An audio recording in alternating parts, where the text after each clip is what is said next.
invité par rapport à concert na Yenja Arena alobi soué na ezali na o azali na moté mozé ko matériel ezali ko invité Weranson mazali ko banga baki konetu bato bayebi déjà na o ezaka na kati ya bato ba ko juger lobby et ceux qui ont moni lelo Weranson Koffi Olomide na même podium je pense que vous avez un peu à Kicho na biso mais le coup musique à Congo des grands bakutani viennent na petit na podium moko et puis na podium moko et puis na ING ça le coup musique à Congo OK mais ceux qui viennent à Zobanga quelque part à Zobanga parce que ayemoka yebi que peut-être la vérité vous comprenez au bout du cambo ya ko kabwana bokabwani bozongani et ça la mima trop entre Mawera Bajibe na ba Koffi Olomide vous comprenez alors comment on attend moko et comme il dit ko banga bozobangana vous comprenez alors dire mbosoka yebi ka vrai aotala bato balobaka de gauche à droite bato balobaka kaka akende tout droit au but pas wera et puis ça là on a ninga TVT akobenge na téléphone basololi soit atindi invitation babilo au moins ningwana mais yemo ka zo douter pourquoi zo douter parce que azobanga tamusuba na wenge 12 ezaka ba non ça vous dit mamba 12 douter azo douter parce que nous yebi est-ce que ko simba YouTube Premium ist YouTube ohne Unterbrechung. Plus YouTube Music Premium, eine App nur für Musik, ohne Unterbrechung. Also douter parce que nous yebi est-ce que ko simba par rapport à ya climat na bango ngi bakuma ko fifa nango. Lelo oyo. Mais liboso baki na climat bien. Koffi JB basbenga na ka basola ka ba développer. Koffi Wera idem. Oui.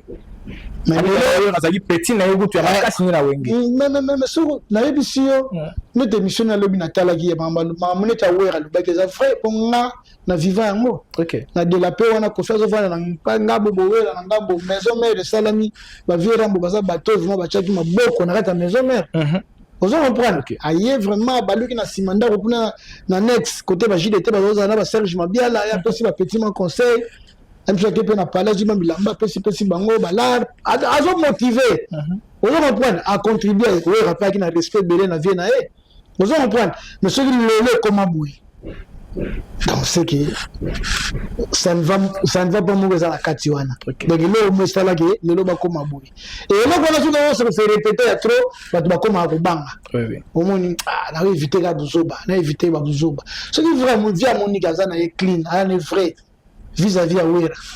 Après cette invitation, Wera a la planning nae, a la planning mais soit moni ya de libre. A répondre à l'invitation d'un problème te. Mais obi invité vous qui to le bana loko moko. Weranson na moko ba resa concert na yabetaki, Wera zo mba to lingana to salisana. Ferregola to lingana to salisana. Tangi comme ba mission presque mingi. Mais après juste concert wana et créé polémique et belé pourquoi il n'a pas cité le nom de Fally Ipupa. Également Koffi Olomide a eu ça la annonce il y avait invitation le ministère nous a permis à courir un concert naé mais sauf Mutumoko et d'ailleurs bah, qui nous pas signifié c'est Fally Ipupa. Pourquoi seulement c'est lui qui est plus écarté que Batunyo soit à la placer mais si comme mais il y a un nombre Batunyo soit. Bon, dis-moi, attends la émission mais vieux attends qui combo ya mutute. OK. Les arabes se battent toujours. On va battre à côté na cerveau. On va raisonner comme ça. OK. Mais il y a un troisième mutu o singa que ça Fally. Alors ce que ça que on va battre na bateau batalaki. Il y a un troisième mutu confirmé ngai. Et ce que ça que vient le bateau on pas Fally. Mais tant aux hommes polémique surtout que Batunenge Koffi Olomide le baki dans émission abi bateau à côté na cerveau ya bateau. Pensez-vous réellement où Weranson a quoi approuver invitation surtout sur un temps libre mon colo temps conseil mais ce qui vraiment Koffi a dit que aza vrai na Wera aza clean na Wera aza la problème na Wera te a invité Wera boya ngote Wera mukola mwana mukete ba conseil ba ko ya pembeni wana ah to diete mutu wana boye babiro le kanango babiro to da mona o de sama fera betaki na dida sari na benga Koffi vous comprenez et batebele pe ba souhaiter que ça bongo te mais faire atali que te bien na bengi a répondu quand même une invitation donc ce que ça n'a pas vrai na Wera et ka bengi Wera so qui est mon conscience ça dit ka vrai a bengi Wera ya na ce que ça libre a ya na Okay. Mais ça là, c'est une bonne chose en tout cas, mais héritier Vuki, la configuration de la musique, s'il faut pas ça, pas vraiment honneur, mais s'il faut que tu aies mon tomo, si quoi, que mériter, tu peux bon, que mériter, faut n'a rien faire. Dans le moment où, dans le moment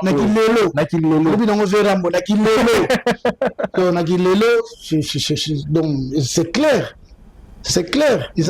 Donc, ceux qui toujours solo la ye, bien toujours le babolam na ye, les athées pour tous les ébaninga na ye, et ça par rapport à Moussala Nazosala. Donc, la question de tout le monde a mérité quand même place sur les plans réalisation. Mais en termes d'ancienneté, nan les fois fanda. En termes d'ancienneté, basé belé. Net va bazan sur scène. Ouais, bazan actif, bazan sur scène. Sur deux unions kalong. Tous pour ma confier là après ma confier le milieu parce que les plans c'est n'était pas confier le milieu là après pourtant ma confier le milieu bando ça musique ba nyoko déjà azalaki on va comprendre et belé ba confier mais ba oh ba ça vivant ba ça peut moins belé sur les plans c'est n'était tous nyoka longo tous vivre la biso bozi on va comprendre tous vivre la biso évoluer même sur scène azate mais azate toujours vivant hein donc azana nous et tous peut confier le milieu et tous matamale malé peut-être ba wera ba jibe et ba fali ba ça peut-être ba yé avant ba bina filé ba fabrigas ba ni on va comprendre sur les plans c'est n'était ok. Mais sur le plan réalisation, peut-être Razamon Likolo. Ok. Là déjà c'est bon. Mais dans le monde la certaine musique, surtout dans les polémiques, est-ce que la musique a évolué? Évolué ma cassi. Polémique des autres bien, mais polémique fait à la loyale. Yo sali loko. Ngala ina parler na jeu loko na vendre yango fuma na yo qui travaille parce que ngala mo boulé na sala plus que yo. Vous comprenez? Mais on y a besoin les nos que mutaya vendre abando finga moi si na yo abando finga bana na yo abando finga papa na yo on les a sous musique té. OK. Vous comprenez? Donc on les a sous musique té. Il y a une émission ndenge to sali surtout que yo za mécène. Sur un message mo pe sa bilenge bo rolanda biso pe pour un message de détermination, courage. Bameka pena ko abandonner par rapport à domaine ba évoluer dans domaine yo surtout ozo évoluer nango et loko liboso za sérieux ko tchaka ka sérieux et puis kozala donc en tout cas na mouche za sérieux ko tcha sérieux soko tche sérieux na domaine yo surtout ato sira mikoto mais soko tche sérieux na cop na yo o s'en sortir donc loko nous surtout ozo sala kochaka sérieux depuis kubanga masumu kubanga kusala batu mabe. OK. On va comprendre pourtant on sala batu mabe mais yeba ki bloc wana e kozongela ka yo plus tard.